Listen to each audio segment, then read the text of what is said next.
सर्वांना नमस्कार. 7वीच्या वर्गात पुन्हा आपले स्वागत आहे. मी अर्थ लावत आहे आणि आजच्या आपला वर्ग सामाजिक अभ्यासाचा असणार आहे. आपण जातीय भेदभाव आणि समानतेसाठी संघर्ष या नवीन प्रकरणासह येत आहोत.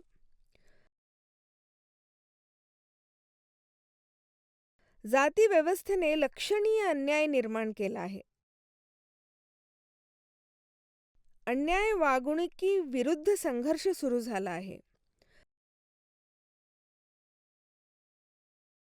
आपल्या संविधानाचे उद्दिष्ट या समस्येचं निराकरण करणे आहे आणि सरकार जातीय भेदभाव दूर करण्यासाठी समर्पित आहे.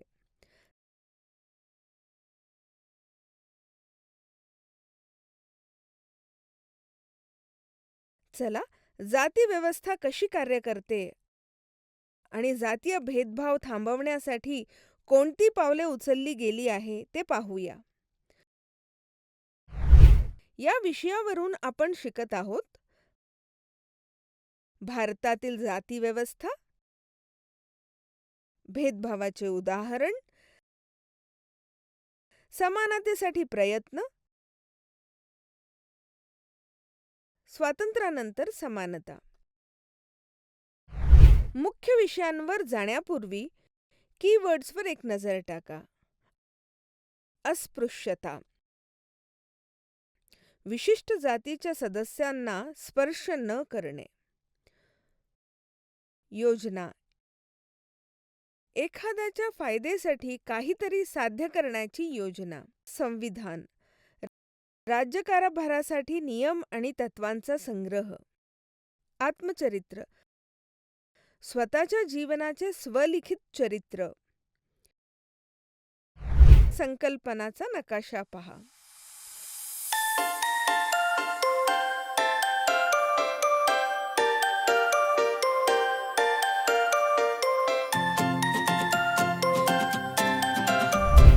प्रथम आपल्याला भारतातील जाती व्यवस्थेबद्दल माहिती असणे आवश्यक आहे. आपल्या देशात अनेक लोकांची जातीची नावे आहेत जी समूहातील परंपरा, पूजा आणि विवाह यावर प्रभाव पाडतात. जाती व्यवस्था आता विकसित होत आहे. एका जातीच्या सदस्यांना एकत्र आणत आहे आणि त्यांना इतरांपासून वेगळं करत आहे. आपल्या देशातील बरेच लोक स्वतःला दुसऱ्या जातीचा भाग मानतात.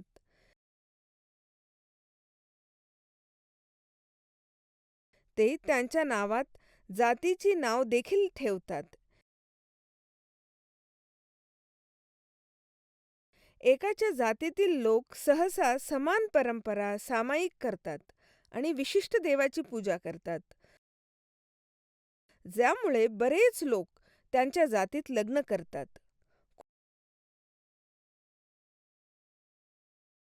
खूप पूर्वी एकाच जातीचे लोक सहसा एकाच प्रकारचे काम करायचे,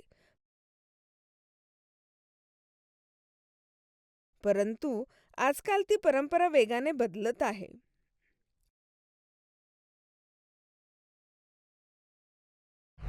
हे कसे विकसित झाले ते पाहूया. लोक पैसे कमवण्यासाठी विविध नोकऱ्या करतात, जसे की शिक्षण, सुतारकाम आणि शेती.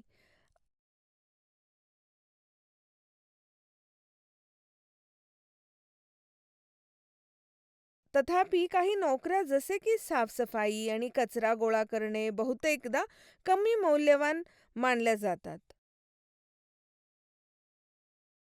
परंतु काही नोकऱ्या इतरांपेक्षा अधिक महत्त्वाची किंवा मौल्यवान मानल्या जातात. हा विश्वास जाती व्यवस्थेचा एक महत्त्वाचा पैलू आहे. उच्च जातीतील व्यक्ती स्वतःला श्रेष्ठ मानत असत, तर अस्पृश्य लोकांना अयोग्य मानले जात असे आणि कचरा वेचणाऱ्यांसारख्या कामांमध्ये मर्यादित केले जात असे.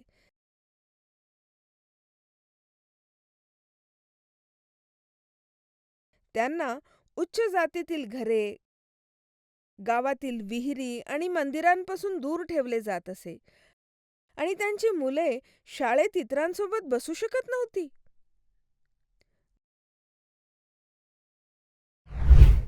दृश्य 12. उच्च जातींनी अस्पृश्य लोकांना समान हक्क नाकारले.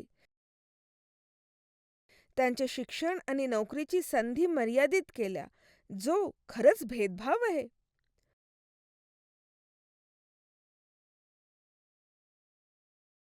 महान भारतीय नेते डॉक्टर भीमराव आंबेडकर यांनी 1901 मध्ये केवळ 9 वर्षाचे असताना झालेल्या जाती आधारित भेदभावाचा पहिला अनुभव सांगितला.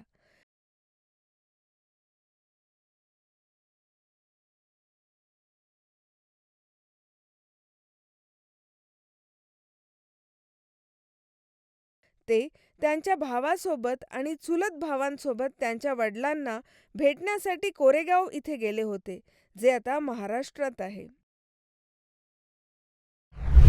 डॉक्टर भीमराव आंबेडकरांच्या शब्दात काय घडले ते पाहूया. आम्ही 12च वेळ वाट पाहिली, पण कोणीही आले नाही. तासाभरानंतर स्टेशन मास्तर आमची चौकशी करण्यासाठी आले आणि आमची तिकिटे मागितली. मग त्यांनी विचारले की आम्ही तिथे का बसलो आहोत. आम्ही स्पष्ट केले की आम्ही कोरेगावला जाण्याचा प्रयत्न करत होतो आणि माझे वडील किंवा त्यांचा नोकर येण्याचा वाट पाहत होतो. पण दोघेही आले नव्हते आणि आम्हाला स्वतःहून कोरेगावला कसे जायचे हे माहिती नव्हते. आम्ही चांगले कपडे घातलेले मुलं होतो.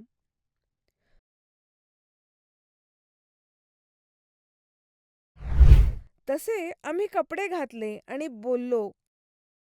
कोणीही सांगू शकले नाही की आम्ही अस्पृश्य समाजाचे आहोत. स्टेशन मास्तरने आम्हाला ब्राह्मण मुले समजून आमच्या परिस्थितीबद्दल वाईट वाटले. जेव्हा त्यांनी आमची ओळख विचारली तेव्हा मी लगेच उत्तर दिले की आम्ही महार आहोत. ज्यांना अस्पृश्य मानले जाते. तो स्तब्ध झाला. त्याचा चेहरा अचानक बदलला आणि तो निघून गेला. सुमारे 20 मिनिटांनंतर सूर्यास्त झाला होता आणि आमचे वडील अजूनही बेपत्ता होते. त्यामुळे आम्हाला निराशा झाली. स्टेशन मास्तर परत आले आणि त्यांनी आमचे काय नियोजन आहे ते विचारले. आम्ही कोरेगावला बैलगाडी भाड्याने घेण्याचा विचार केला होता. परंतु आम्ही दुप्पट पैसे देण्याचे ठरवल्यानंतरही आम्ही महार असल्यामुळे पाहून चालकांनी आम्हाला नकार दिला. स्टेशन मास्तराने मदत करण्याचा प्रयत्न केला, पण काय करावे हे त्यांना कळत नव्हते. ही छोटीशी घटना भेदभाव दर्शवते. अशा प्रकारे जातीय भेदभाव नोकरींच्या संधी आणि दलितांच्या प्रतिष्ठेला मर्यादा घालतो. चला आणखी एक अनुभव पाहूया. एक प्रसिद्ध दलित लेखक ओमप्रकाश वाल्मिकी यांना त्यांचे आत्मचरित्र जूथून मध्ये भेदभावाचा अनुभव शेअर केला आहे,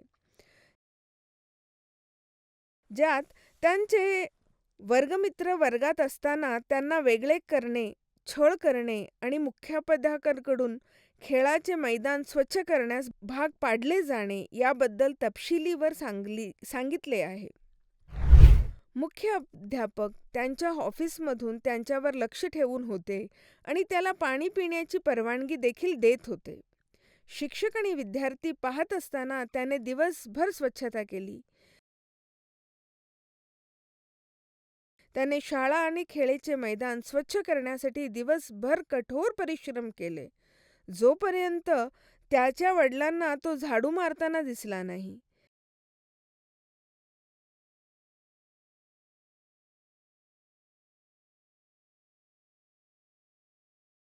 त्याचे वडील शिक्षकाकडे गेले.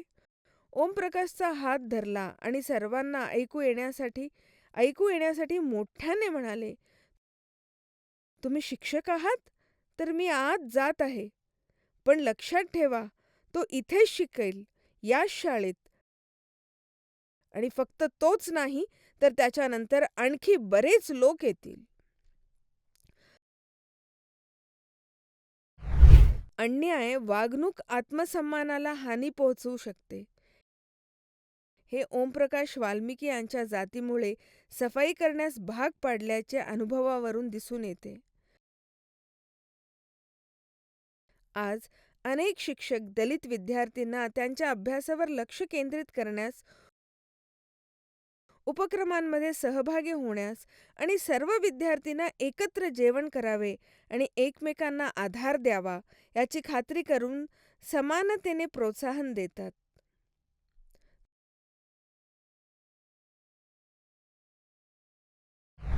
थोडक्यात इतिहास पहा. जातीव्यवस्था नेहमीच अस्तित्वात नव्हती. ती वैदिक काळात उदयास आली, ज्यामुळे समाजाला 4 गटांमध्ये विभागले गेले. ब्राह्मण, क्षत्रिय, वैश्य आणि शूद्र. कालांतराने अस्पृश्यता आणि कठोर नियम विकसित झाले. तथापि बुद्ध महावीर, रामानुज, बसवा, कबीर आणि वेमन यांसारखे विचारवंतांनी या समाजातील आव्हान दिले आणि या कल्पनेला प्रोत्साहन दिले की कोणीही जातीची पर्वा न करता चांगुलपणा आणि मोक्ष मिळवू शकतो. त्याच्याबद्दल अधिक माहिती येत्या प्रकरणामध्ये दिली जाईल. समानतेसाठी प्रयत्न. तुम्ही ब्रिटिश राजवटीबद्दल आणि दलित, महिला, आदिवासी समुदाय आणि शेतकरी यासह विविध गटांच्या स्वातंत्र्याच्या लढाईबद्दल शिकलात.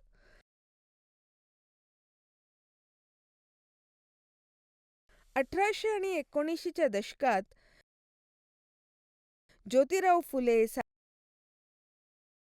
सावित्रीबाई फुले, परियार ई.व्ही. रामासामी, श्री नारायण गुरु आणि अय्यंकाळी यासारख्या सुधारकांनी स्वातंत्र्य, समानता आणि प्रतिष्ठेचा पुरस्कार केला.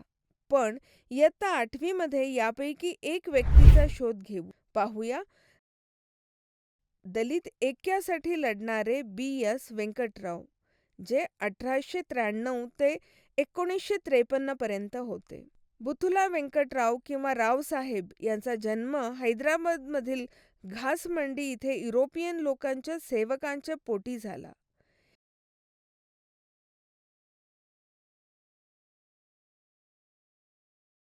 एक कुशल भाषाशास्त्रज्ञ आणि शिल्पकार म्हणून ते निजामच्या सार्वजनिक बांधकाम विभागात सामील झाले.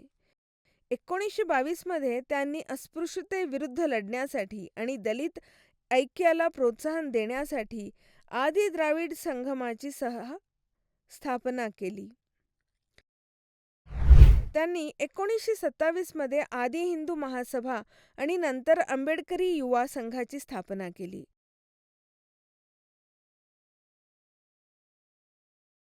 जी हैदराबाद राज्य डिप्रेस्ड क्लासेस असोसिएशन मध्ये रूपांतरित झाली, ज्यामुळे त्या जातीच्या मुद्द्यावर जागरूकता निर्माण झाली. त्यांच्या प्रयत्नामुळे डॉ. बी.आर. आंबेडकर आकर्षित झाले, ज्यामुळे 1936 मध्ये दलित हक्कांसाठी बॉम्बे प्रेसिडेन्सी महार परिषद झाली. 1 एप्रिल 1947 रोजी त्यांनी वंचित गटांसाठी कल्याण निधी वाढवण्यास प्रस्ताव मांडला आणि त्यांना खुसरू-ए-दक्कन ही पदवी मिळाली.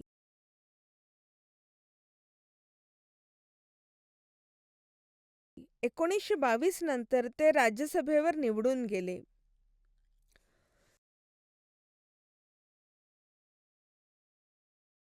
स्वातंत्र्यानंतर काय घडले ते पाहूया.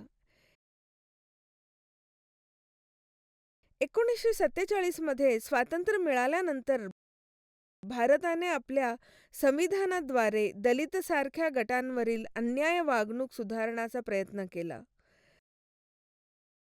समानतेला प्रोत्साहन दिले आणि अस्पृश्यतेवर बंदी घातली. मध्यान्ह भोजन योजनेसारखे उपक्रममुळे कमी उत्पन्न असलेल्या कुटुंबियांसाठी शाळेतील उपस्थिती सुधारली. भारतीयाची काही भागांमध्ये दलित महिलांनी जेवण बनवले.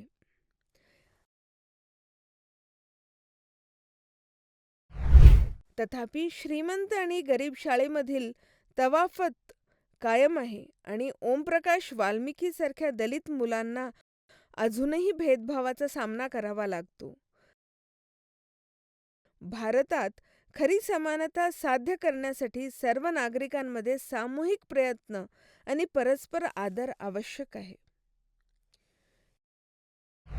विषयांचा सारांश पाहूया.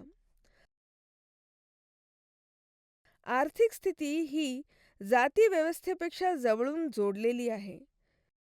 स्वातंत्र्यपूर्व भारताप्रमाणे आधुनिक भारतात गरीब हे बहुतेक खालच्या जातीतील आहेत, तर श्रीमंत हे उच्च जातीतील आहेत. यावरून असे दिसून येते की भारतात जातीय असमानता कायम आहे.